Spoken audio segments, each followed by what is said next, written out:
All right. So you don't actually need much help. I don't know if you know that or not.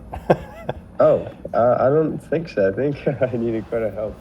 I'll walk through some things, make you more comfortable, but Yeah, you're doing great. Um, thank you.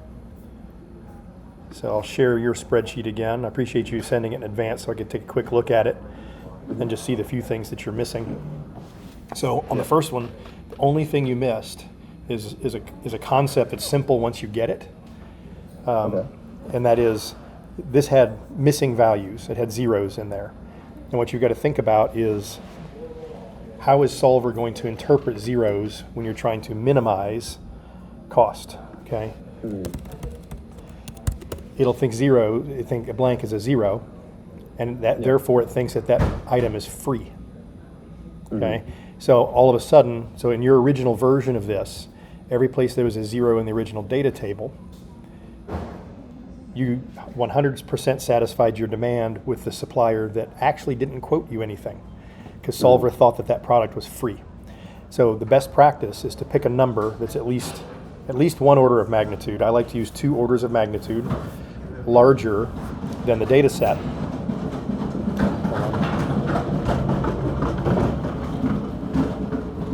And sorry, I'm in an airport, in an airport lounge, so traveling I home see. today.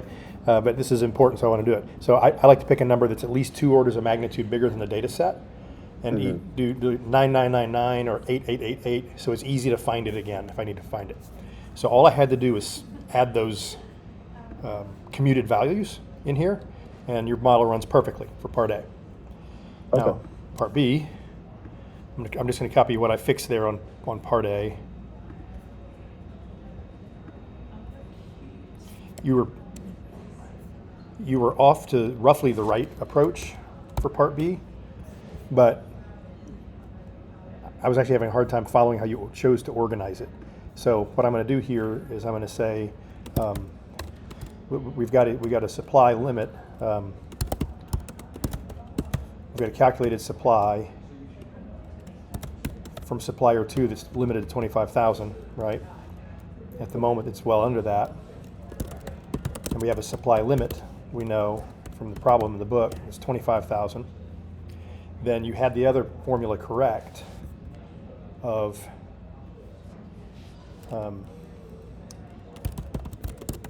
what's the dollar spend by each supplier. You just sum product the amount they supply with the cost of their items. Okay, you did that exactly right as well. Mhm. I'm very uptight about formatting things, so. Okay, so we've got something that looks kind of like this. And did I actually run Solver again? Sorry, the Zoom control bar is covering up some of my Excel buttons. I see.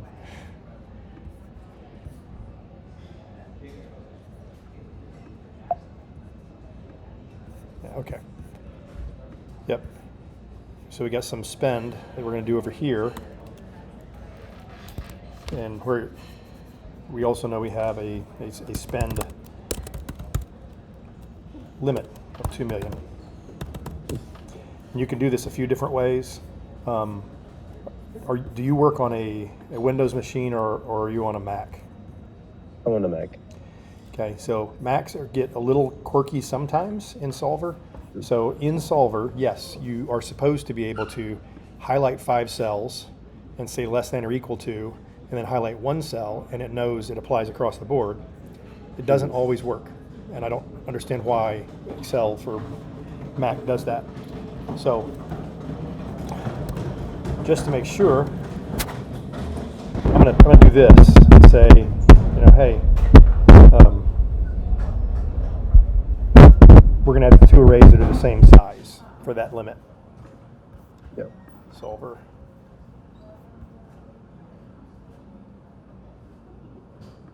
I'm going to add that this calculated supply must be less than or equal to that supply limit. I'm going to add the dollar spend must be less than or equal to my spend limit. Mhm. Hit OK. Let's hit solve. Yep, and then it's kind of interesting. So it changes. My total cost went up because it forced me to spread my purchases out across more vendors. But it satisfies this limit, it satisfies this limit, and that's all there is to this one. Okay. There is a problem very similar to this on the exam. Okay. I don't remember if it's a two-part.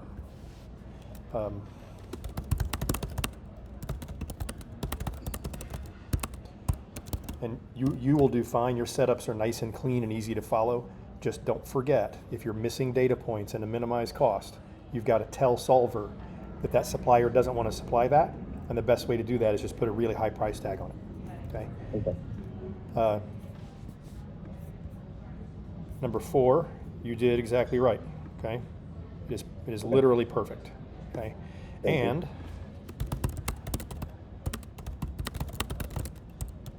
there's one like this on the exam too. So that's the 2 Unit 3 questions that'll be on the exam. Here, hold on a second. Somebody's texting me like crazy.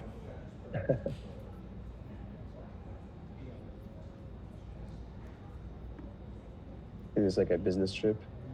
Yeah, I'm on a business trip. Gotcha. Uh-oh, my flight's already delayed. Dag nabbit. Oh no. I've got dinner plans tonight. I want to get home. Crud. Oh well. It's life. Yeah, I travel a lot for my job. I'm super fortunate that I get to see a lot of the world. I'm in Los Angeles right now. Nice. Yeah, That's awesome. Yep, it's a blast. Yeah. So this and this are the ones that are from Unit 3 that'll be on the final. There's 2 from Unit 2 that'll be on the final. I'll touch on those at the end of our call today. Okay. This one, you did almost right. You missed the constraint though. So you've got a stock limit right here, and you loaded more than what you had available onto the trucks.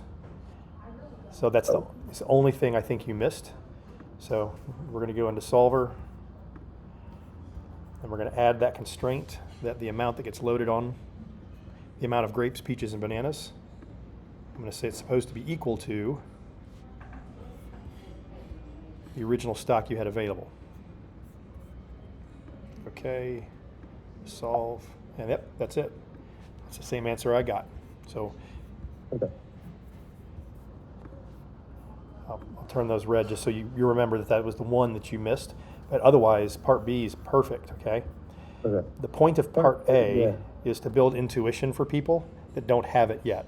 You've already got quite a bit of intuition. And you can think about this.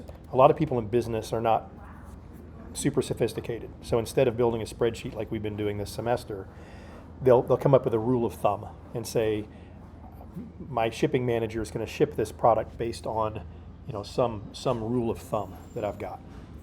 Okay.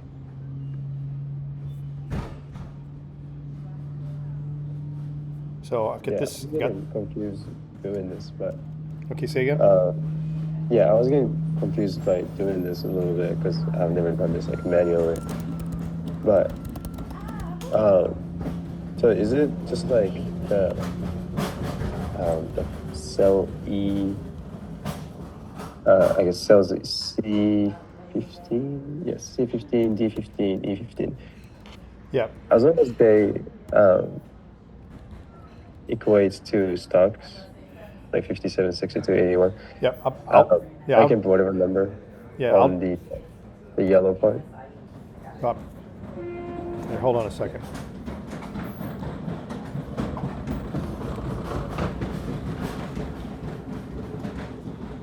Okay, so are you talking about Part B or Part A? Or Part A. On Part A, okay. Where they have to do manually. Yeah, so what I do on this one, so in business, so that somebody who doesn't understand Excel can do something like this, you did a nice job here. You built a yield table. This is what you would expect to make it to market. And somebody using this rule of thumb would load the trucks. So you already had a sum for what was loaded. I now added a formula that says what's remaining, okay? That would help me realize what I have loaded and what I haven't. So let's just load this truck the way that somebody would that doesn't understand Excel. So I look at my yield table that may be a piece of paper taped on the wall, because my boss gave it to me. and 96% is my best one. So I'm bold it so I know I used it. So that's bananas. I know I've got 81 tons of bananas I need to load, and I know that 96% yield is on truck number 1, but it can only take 40 tons. So I'm going to put my first 40 tons on truck 1. And I know I've got 41 tons remaining of bananas I need to load. Okay? So I look over my table here, and I'm like, yep, I'm still on bananas. So truck 2's got a 95% yield. I'm going to use that one. I'm going to look over here, and I've got 41 tons left I need to load, and truck 2 can handle up to 50 tons. Aha, good. I'm going to put all 41 tons on truck 2. Now, I look up here, and I've already shipped all my bananas, so I'm going to go ahead and bold those out. I don't need to use those anymore. Now, out of the rest of my yields, what's my next highest yield? It's 90% peaches on truck 1. But, whoops, truck 1's already full. I can't use that one. So I'm going to bold those 2. My next highest yield on a truck that has space remaining is 88% for grapes on truck 2. So I'm going to put, I know I've got 9 tons available on truck 2. You know, and it's easier even if we do this.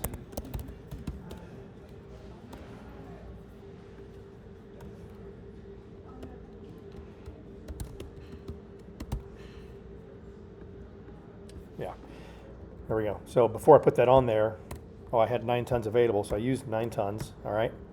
Still need to load 48 more tons of grapes. Truck 2 is now full. Now my next remaining highest yield is 87% for peaches, okay? So now I'm gonna jump back to peaches. I need to load 62 tons somewhere on truck 3, but truck 3 can only handle 55 tons. So I'll put all 55 on there, and I've got 7 tons remaining I need to put somewhere. But now truck 3 is full. My next highest yield is peaches at 83% on truck 4, and I had 7 tons remaining. So I'll put those on that truck, and all 48 tons will fit on truck 4. Bingo, okay? So I come up with some manually loaded yield. Now here's the neat thing. $212,000 makes it to market.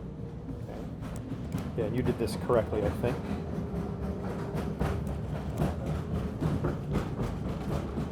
Yeah. Okay. So $212,662 made it to market. The optimal one is only $212,820. It's only a little better. So even using a rule of thumb manually like this, you can get pretty close. But this manual task we just did is kind of what Solver's doing in the background. Solver's trying a bunch of different solutions until this gets to a maximum. It just iterates several times. Okay. So that one's done. So far as I'm concerned, I want you to put a few comments in there, but your question 2, your question 4, and your question 7 are done now. You did great. Okay, this is the toughest question I assign in the term just because it has lots and lots of moving parts. Okay, and I'm just curious to see who can sort your way through it. And I'll set it up for you, and then I'm curious to see if you can grind through it, and then I'll show you the what other types of problems are on the final. I'll open your Unit 2 homework and show you. So this one, I've got a boat. It's got a forward, a center, and a rear hold. It's got commodities you're going to load onto it, and it's got all kinds of limits. Okay. So what I'm going to do, because I feel like putting it kind of in row with this table up here already, you need to build a decision variables. You know what? I'm going to insert some rows.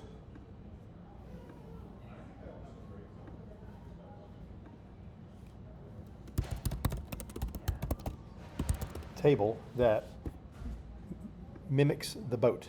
Okay, this is, believe it or not, a mixing problem, just like the other mixing equations we did. So we've got a boat that has a rear, a center, and a forward hold, right? That has commodity 1, 2, 3, and 4 loaded on it. So how much of each commodity you're going to put in each hold? That's your decision variables. This is what you're going to point Solver at to manipulate. But you've got to calculate a bunch of different things in order to know what your answer is going to be coming out of it. So just so I can make sure my formulas work.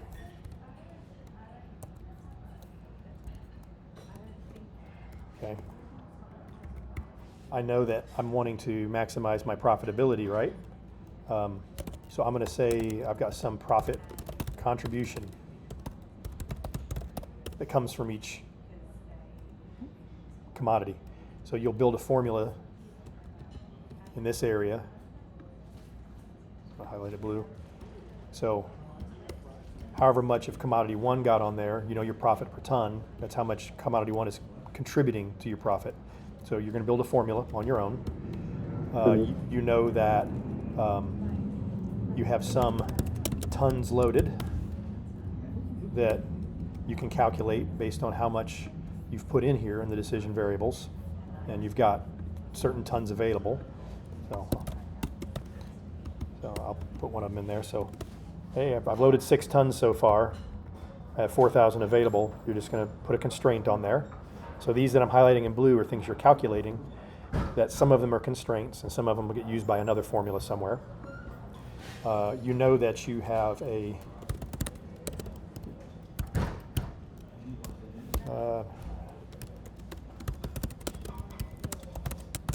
you got some tons loaded by hold.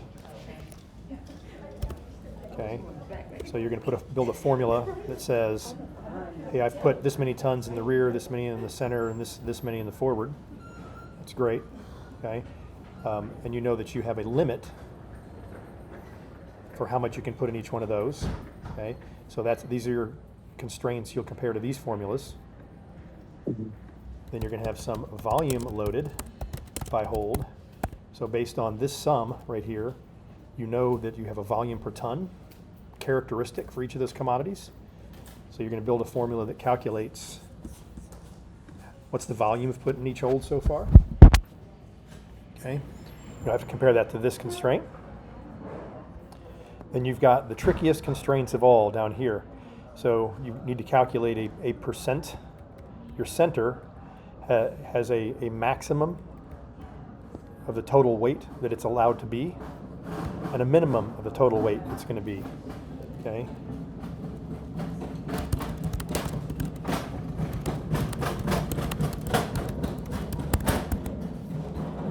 Okay, and you'll have to compare this to both of these constraints. Right? And then forward has a limit. It can only be 10% different than the rear. Okay? And this is the formula most people mess up. Okay?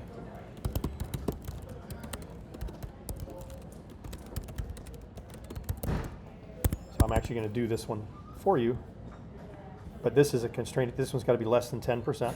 So most people will do a formula and say, oh, my forward can only be 10% different than the rear, and they'll do just forward divided by rear. And that is how much forward is percentage of the rear, not different from. Okay? So to get the difference, you have to do a formula of forward minus rear divided by rear. Okay? So that's the difference between the two, expressed as a percentage of the weight in the rear. Okay? And because it bugs me, I think Solver can handle this, but I don't like having it like that. I'm gonna take the absolute value of that so that it's always expressed as a percentage, not a negative percentage. Okay? You follow? Okay. So me personally, from what I've seen you do in the class so far, I think this is enough to get you rolling and build the initial model. And then what on part B it wants you to do is say, hey, these constraints and or these constraints, just play with them, change them quite a bit, and rerun Solver a few times, and see, which one has the best impact. Is it the constraint that the center must be, between 40 and 60%? Is that making it most difficult to be profitable? Is it this percentage rear to front, or is it just the size of one of these holds? Which one of these things you change helps the profit the most? Okay, and your total profit, of course, you'll have a formula somewhere around here, and I'll put it right there for now. This is what you're trying to maximize, and this is just the sum of these formulas you're going to build in here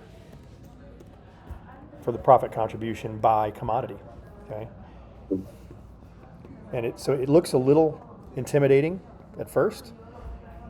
Do you think you can solve it from here with how much of the setup I've shown you so far? Um, I think I don't feel like profit contribution might be a little tricky, but Well, but it's not. It's just, I'll just show you. I'm guessing it's a profit per ton. Yeah, so Like profit about contribution is just the yeah, sum of what you loaded times the yeah, profit per ton. So yeah. It doesn't like that's the yes. contribution of commodity one. That's the total you've loaded of commodity one. Then you just total how much is in each hold. You take the total by hold times the volume per ton. Okay, or you could, in this case, you could do the sum product with this to this. Mm.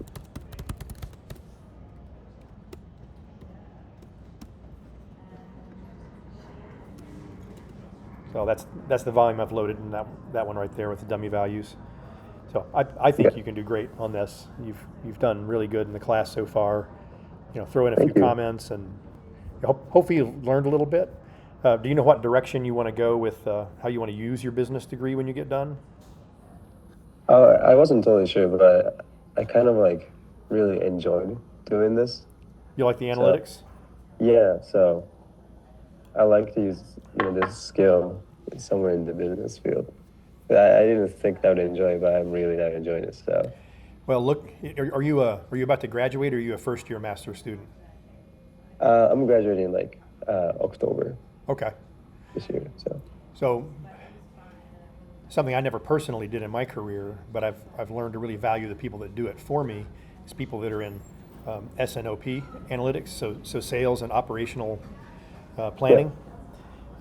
They end up working closely with the finance group and accounting groups and companies and bridging that gap of analyzing, hey, what's going on in the operation? What's my inventory like? What's my production like? And how does that impact the financials?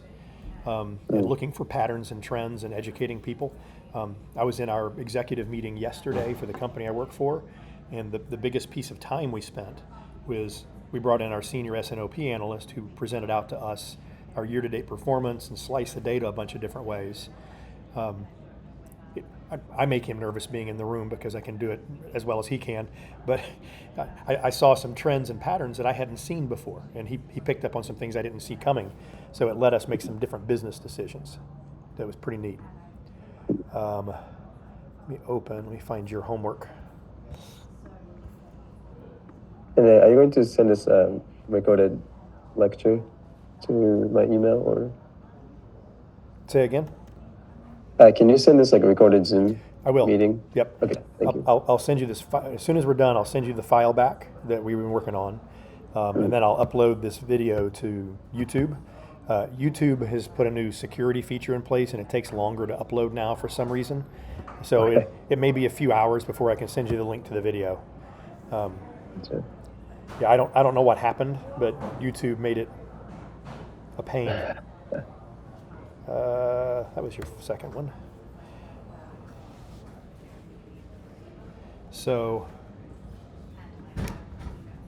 no. Sorry, I got too many things open on my screen. I can't see what I want to look at. It's this one. Okay, so this distance equation that had two locations, there is one like this on the final Yep. with one additional constraint. So let's imagine for a minute, file, save a copy, into homework. So FE for final exam. So you'll know what's a piece that's going to be on there. Let's imagine for a minute that I had added one more constraint and said that the maximum distance to any DC must be 60 miles or less. Okay.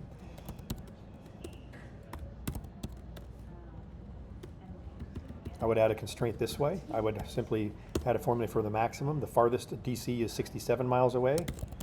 I would say max allowed is 60. And then I would Um, just go into solver and I would add that constraint. Okay. I'm not seeing this Excel sheet that you're probably editing. I'm still seeing the homework set. Okay.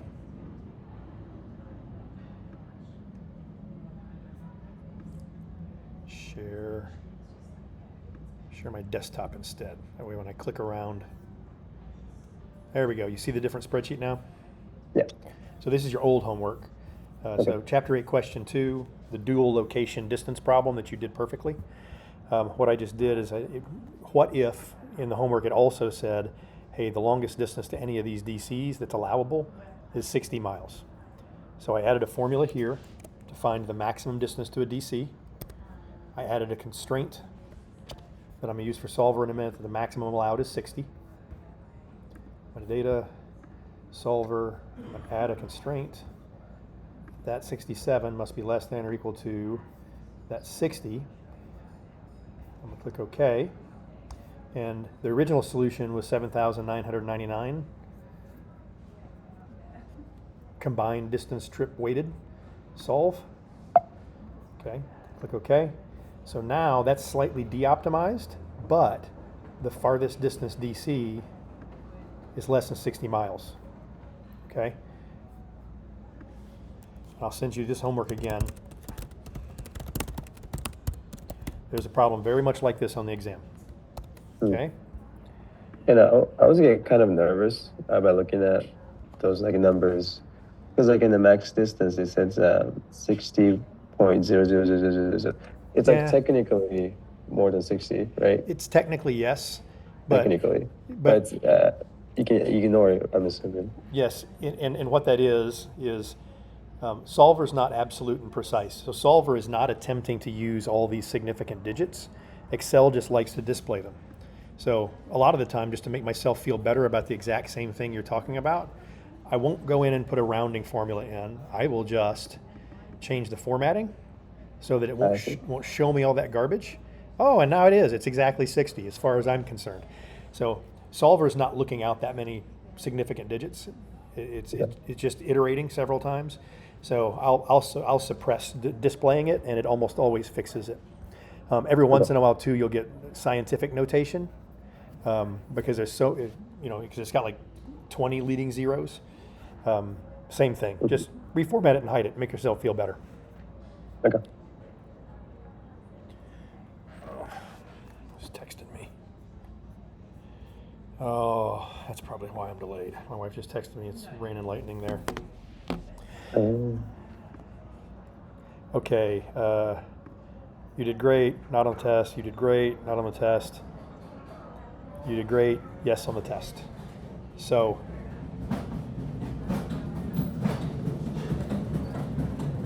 this one.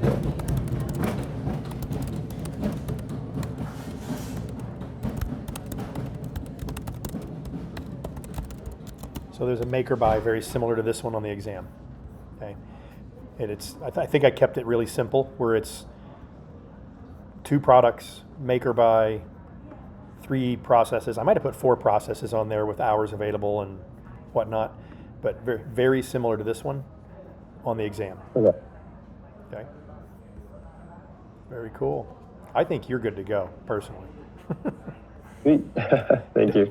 Yeah, and you don't. Yeah, I was just thinking. Yeah, throw some comments on 10.2, 10.4, and 10.7, but you don't need to rework any of those. Those are perfect. Just some comments on what you think you see. Do your best to finish building this, and then copy this tab and fiddle with the constraints to make it even more profitable.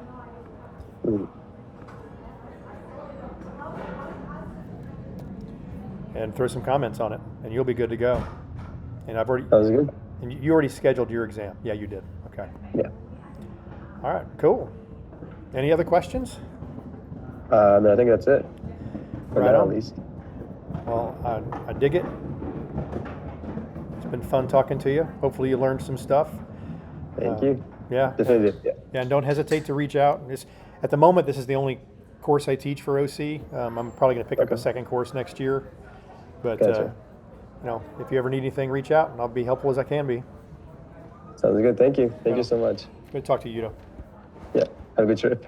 Thank you.